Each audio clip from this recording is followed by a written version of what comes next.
ଗୋଟିଏ ଶୁଖିଲା ଲଙ୍କା ଜାଳି ଦିଅନ୍ତୁ, ସେ ନାରୀ ରାତି ଦିନ ଘରକୁ ଡାକିବ, ଯାହା ଚାହିଁବେ ତାହା କରିବ।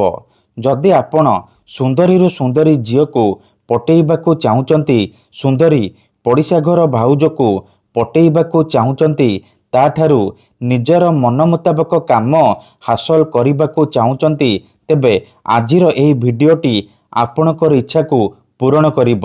କାରଣ ଆଜିର ଏହି ଭିଡ଼ିଓଟିରେ ମୁଁ ଆପଣଙ୍କୁ ଶିଖାଇବି ଗୋଟିଏ ଶୁଖିଲା ଲଙ୍କାରେ ଝିଅ ପଟେଇବା ପାଇଁ ବଶୀକରଣ ବିଦ୍ୟା, ଯାହାର ପ୍ରୟୋଗରେ ଆପଣ ସୁନ୍ଦରୀରୁ ସୁନ୍ଦରୀ ଝିଅ ବା ସୁନ୍ଦରୀ ପଡ଼ିଶା ଘର ଭାଉଜକୁ ଅତି ସହଜରେ ପଟେଇ ପାରିବେ।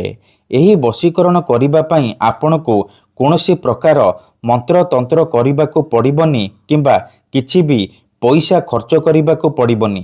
କେବଳ ଗୋଟିଏ ଶୁଖିଲା ଲଙ୍କା ଜାଳିଦେବେ। ତାପରେ ଦେଖିବେ ଯେଉଁ ଝିଅ ପଟୁନଥିଲା, ଆପଣଙ୍କୁ ଭାव ଦେଉନଥିଲା, ସେ ଝିଅ ପାଗଳି ପରି ଆପଣଙ୍କୁ ଭଲ ପାଇବ। ଯେଉଁ ବିବାହିତା ନାରୀ ବା ପଡ଼ିଶା ଘର ଭାଉଜ ଆପଣଙ୍କୁ ଅଣଦେଖା କରୁଥିଲା, ସିଏ ହାତ ଧରିକି ରୁମକୁ ଡାକିବ, ଯାହା ଚାହିଁବେ ତାହା କରିବ। କୌଣସି ପ୍ରକାର ବାଧା ଦେବ ନାହିଁ। ନମସ୍କାର ଫ୍ରେଣ୍ଡସ୍, ଓଡ଼ିଆ ଫଣ୍ଡା ଚ୍ୟାନେଲକୁ ଆପଣମାନଙ୍କୁ ସ୍ୱାଗତ।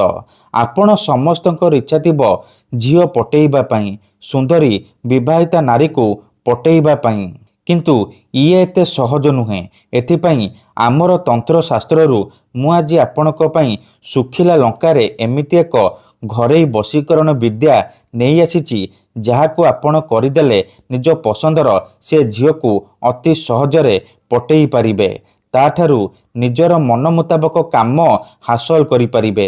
ଯେଉଁ ଝିଅ ଆପଣଙ୍କ ସହିତ କଥା ହେଉନଥିଲା, ଆପଣଙ୍କୁ ଦେଖୁନଥିଲା, ସିଏ ନିଜେ ଆସି ଆପଣଙ୍କ ସହିତ କଥା ହେବ, ଆପଣଙ୍କୁ ଭଲ ପାଉଛି ବୋଲି କହିବ। ଆପଣଙ୍କୁ ନ ଦେଖି ରହିପାରିବନି। ଏହି ବଶୀକରଣକୁ ପ୍ରୟୋଗ କରି ହଜାର ହଜାର ଲୋକମାନେ ଲାଭବାନ ହେଇଛନ୍ତି। ଆଶା ଛାଡ଼ି ଦେଇଥିବା ଲୋକ ମଧ୍ୟ ନିଜ ପ୍ରେମକୁ ପାଇପାରିଛି। ବିନା କୌଣସି ପରିଶ୍ରମ କରି, ବିନା କୌଣସି ମନ୍ତ୍ରତନ୍ତ୍ର କରି ଘରେ ବସି ବସି ଝିଅ ପଟେଇ ପାରିଛି। ତେଣୁ ଯଦି ଆପଣ ଝିଅ ପଟେଇବାକୁ ଚାହୁଁଛନ୍ତି, ସୁନ୍ଦରୀ ପଡ଼ିଶା ଘର ଭାଉଜକୁ ପଟେଇବାକୁ ଚାହୁଁଛନ୍ତି, ତେବେ ଆଜିର ଏହି ଭିଡ଼ିଓଟିକୁ ଧ୍ୟାନ ସହିତ ଶେଷ ପର୍ଯ୍ୟନ୍ତ ଦେଖନ୍ତୁ। ଅଧାରୁ ଛାଡ଼ିକି ଯିବେନି, ନହେଲେ ଆପଣ କିଛି ବି ବୁଝିପାରିବେନି। ପରେ କହିବେ, ଗୁରୁଜୀ ଆପଣଙ୍କର ବଶୀକରଣ କାମ କରୁନି।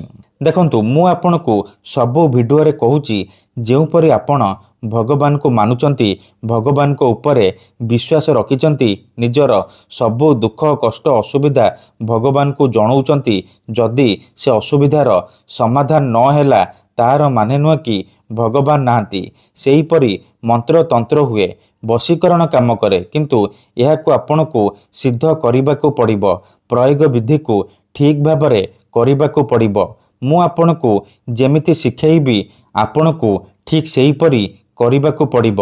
ତେବେ ଯାଇ ମୁଁ ଆପଣଙ୍କୁ ଗ୍ୟାରେଣ୍ଟି ଦେଉଛି, ଆପଣ ଯାହାକୁ ଚାହିଁବେ ତାକୁ ପଟେଇ ପାରିବେ। ତେବେ ଶୁଖିଲା ଲଙ୍କା ଆପଣ କିପରି ଜାଳିବେ, ଶୁଖିଲା ଲଙ୍କାରେ ଆପଣ କିପରି ଝିଅ ପଟେଇ ପାରିବେ, ଚାଲନ୍ତୁ ଜାଣିବା। କିନ୍ତୁ ବିଧିଟି ଜାଣିବା ପୂର୍ବରୁ ଯଦି ଆପଣ ଆମ ଚ୍ୟାନେଲକୁ ପ୍ରଥମ ଥର ଆସିଛନ୍ତି, ତେବେ ଦୟାକରି ଚ୍ୟାନେଲକୁ ସବସ୍କ୍ରାଇବ୍ କରି ପାଖରେ ଥିବା ବେଲ୍ ଆଇକନ୍କୁ ମଧ୍ୟ ଦବାଇ ଦିଅନ୍ତୁ, ଯାହାଦ୍ୱାରା ଆମେ ଯେଉଁ ବି ଭିଡ଼ିଓ ଅପଲୋଡ଼ କରିବୁ ସର୍ବପ୍ରଥମେ ଆପଣ ଦେଖିପାରିବେ ଆଉ ତାହାର ଲାଭ ପାଇପାରିବେ। ତେବେ ଏହି ବଶୀକରଣ ବିଧିକୁ ଆପଣ ଧ୍ୟାନ ସହିତ ଶୁଣନ୍ତୁ। ମନେ ରଖନ୍ତୁ, ଏହି ବଶୀକରଣ ବିଧିକୁ ଆପଣ କେବଳ ଶୁକ୍ରବାର ଦିନ କରିବେ। ରାତିରେ ଶୋଇବା ପୂର୍ବରୁ କରିବେ। ରାତି 9ଟାରୁ ରାତି 11ଟା ମଧ୍ୟରେ ଏହି ବଶୀକରଣ କରିବେ। ଆଉ ଗୋଟିଏ କଥା ମନେ ରଖନ୍ତୁ, ଇଏ ହେଉଛି ମୁସଲିମ ବଶୀକରଣ। ତେଣୁ ଏହାକୁ ଆପଣ ଶୁକ୍ରବାର ଦିନ କରିବେ। ରାତି 9ଟାରୁ ରାତି 11ଟା ମଧ୍ୟରେ ଏହି ବଶୀକରଣ କରିବେ। ପ୍ରଥମେ ଆପଣ କ'ଣ କରିବେ, ଗୋଟିଏ ଶୁଖିଲା ଲଙ୍କା ଆଣିବେ ଆଉ ଜାଳିବା ପାଇଁ ଡିଆସିଲି କିମ୍ବା ଲାଇଟର ନେଇ ଆସିବେ। ତାପରେ କୌଣସି ଏକ ଜାଗାରେ ଦକ୍ଷିଣ ଦିଗକୁ ମୁହଁ କରିକି ବସି ପଡ଼ିବେ। ଧ୍ୟାନ ରଖିବେ ଯେମିତି ଆପଣଙ୍କୁ କେହି ଦେଖିବେନି କିମ୍ବା ଡାକିବେନି। ତାପରେ ଯେଉଁ ଶୁଖିଲା ଲଙ୍କା ଆଣିଛନ୍ତି, ସେ ଶୁଖିଲା ଲଙ୍କାରେ କଳା କଲମର ସାହାଯ୍ୟରେ କିମ୍ବା କଳା ମାର୍କରର ସାହାଯ୍ୟରେ ସେଇ ଝିଅ ବା ମହିଳାର ନାମ ଲେଖିବେ, ଯାହାକୁ ଆପଣ ପଟେଇବାକୁ ଚାହୁଁଛନ୍ତି। ମୁଁ ଏଠି କିଛି ବି ନାମ ଲେଖିନି, ଆପଣ କିନ୍ତୁ କଳା କଲମ କିମ୍ବା କଳା ମାର୍କର ସାହାଯ୍ୟରେ ଝିଅର ନାମ ଲେଖିବେ। ନାମ ଲେଖି ସାରିବା ପରେ ଶୁଖିଲା ଲଙ୍କାକୁ ଏହିପରି ବାମ ହାତରେ ଧରିବେ ଆଉ ଡିଆସିଲିକୁ ଡାହାଣ ହାତରେ ଧରିବେ। ତାପରେ ଆଖି ବନ୍ଦ କରିକି ସେଇ ଝିଅ ବା ନାରୀକୁ ମନେ ମନେ ଭାବିବେ। ତାର ମୁହଁକୁ ନିଜ ମନରେ ଭାବିବେ। ତାପରେ ଏହି ଶବ୍ଦକୁ 7 ଥର ପଢ଼ିବେ। ୟା କରିବୁ, ୟା କରିବୁ, ୟା କରିବୁ। ଏହିପରି ଆପଣ 7 ଥର କହିବେ। 7 ଥର କହିସାରିବା ପରେ ସାଙ୍ଗେ ସାଙ୍ଗେ ଏ ଶୁଖିଲା ଲଙ୍କାକୁ ଜାଳିଦେବେ। ଦେଖନ୍ତୁ ଯେମିତି ଏପଟେ ଶୁଖିଲା ଲଙ୍କା ଜଳିବ ସେପଟେ ପ୍ରଭାବ ପଡ଼ିବା ଆରମ୍ଭ ହୋଇଯିବ। ସେ ଝିଅ ବା ନାରୀ ସେହି ସମୟଠାରୁ ଆପଣଙ୍କ ଆଡ଼କୁ ଆକର୍ଷିତ ହେବାକୁ ଲାଗିବ। ଧନ୍ୟବାଦ।